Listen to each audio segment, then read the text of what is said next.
My name is Meaghan Miracle, and I'm an estate planning attorney in West Michigan.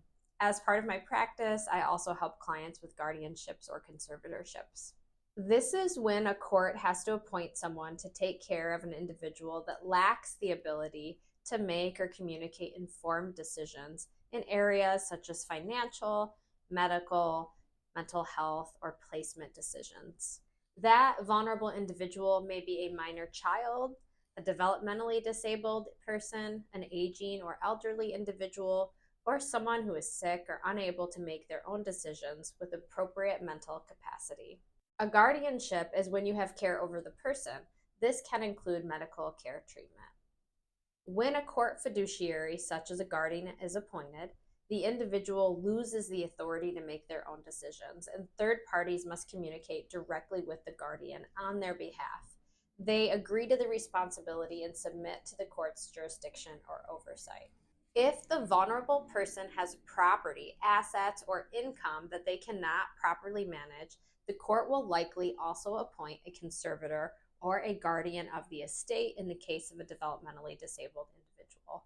A conservatorship is when you have a duty to take care of the person's individual finances, such as paying their bills, managing, and securing their property.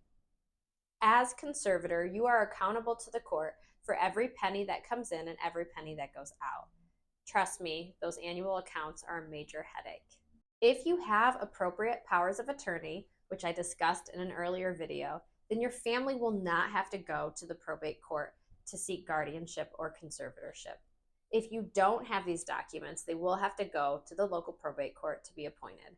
And as a result, they're going to incur legal fees, attorney fees, court fees, guardian ad litem fees, and there are annual reporting requirements. If you don't have someone nominated, your family could end up in a fight over who will serve in these roles.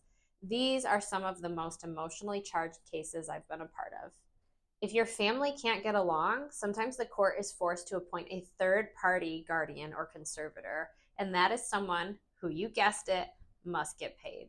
In summary, most people want to avoid guardianships or conservatorships, but if you cannot avoid them, Miracle Law would be happy to assist you in serving in those roles or helping you find the right fiduciary.